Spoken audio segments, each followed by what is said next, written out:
Olá, meus amigos, tudo bom com vocês? Espero que sim, nas graças de Deus, não é? Nesses dias idos que estamos aí levando, né, a nossa caminhada aqui nesse planeta. É, Como sempre, dando continuidade ao nosso estudo, ao nosso bate-papo sobre mediunidade, o que você precisa saber. Hoje já estamos no tema número 77, que vai falar o seguinte: para de cochichar na minha orelha. Tá gostando? É bem interessante. O nosso estudo espírita dessa quinzena, ele vai falar sobre a perturbação espiritual. Ouçamos aí, mais uma vez, o que Allan Kardec nos fala sobre esse assunto. Recebemos a inspiração dos Espíritos que nos influenciam para o bem ou para o mal, mas ela é principalmente a ajuda dos que desejam o nosso bem e cujos conselhos rejeitamos com muita frequência. Aplica-se a todas as circunstâncias da vida, nas resoluções que devemos tomar.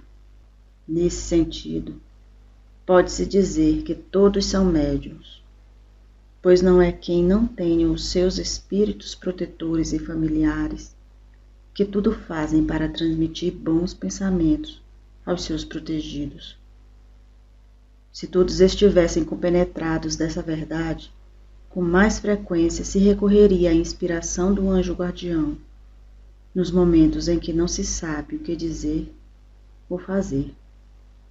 Allan Kardec, em O Livro dos Médiuns, capítulo 15. Como nós pudemos observar na fala de Kardec, não é? As perturbações espirituais, elas se dão através do nosso pensamento, não é? Então, nós podemos afirmar e dizer que é uma questão de sintonia de pensamento, a perturbação espiritual. Mas será que nós sempre estamos vibrando em baixa sintonia quando nós estamos ouvindo vozes? Será que é sempre assim? Não é? Bom, essa sintonia com um encarnado ou desencarnado, né, ou mais especificamente, a sintonia nossa ou do médium, não é? Com um desencarnado, ela se dá tanto da parte do médium quanto da parte do desencarnado. Né? Isso nós já sabemos. E essa ligação, quando é do desencarnado, ela pode ser motivada por um parentesco, né? Um familiar ou por um amigo que desencarnou, né? E pode ser também por alguém que compartilha vícios conosco, não é? Ou mesmo pode ser um inimigo, não é? Ou uma vítima de vidas passadas que vem agora buscar, né, a reparação, entendendo que pode cobrar, né, e nos prejudicar. Então, outros, aqueles familiares que eu falei, né, os amigos, eles se aproximam às vezes de nós, desejando só estar ao nosso lado, não é? E não tem finalidade nenhuma de nos prejudicar ou nos perturbar, não é?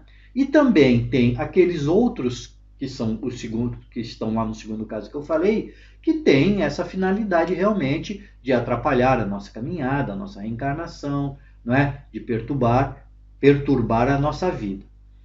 Então, como nós vimos, nesse segundo caso, que querem perturbar, geralmente, né, é uma situação passada, né, e especificamente quando ele se liga a nós por uma situação de vidas passadas, é porque ele não consegue se livrar, né, daquele sentimento, daquela situação.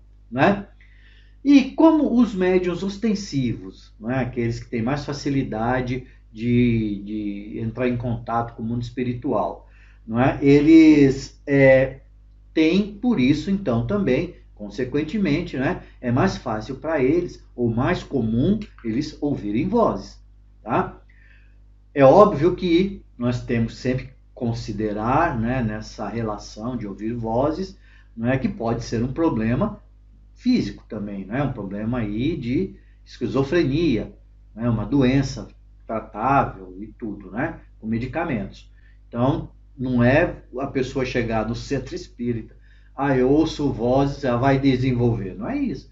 Não é? Tem que ter todo aí, você tem que sugerir que a pessoa também procure, né, ajuda médica, um psicólogo, um psiquiatra, para poder ver do que se trata aquilo. Não é?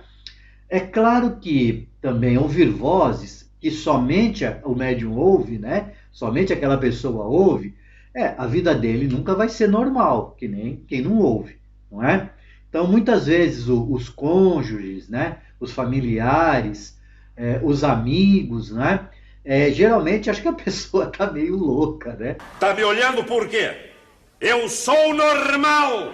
O louco fica escutando voz onde não tem. Porém, assim, como eu falo sempre, pelo estudo, não é? Você consegue aí uma certa educação mediúnica.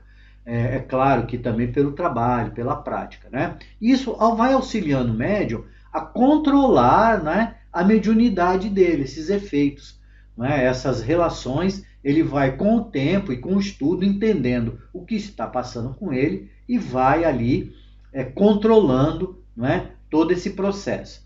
Então, mesmo ouvindo vozes, as pessoas cochichando na orelha dele o tempo todo, ele já não sente mais medo, ou tanto medo, né?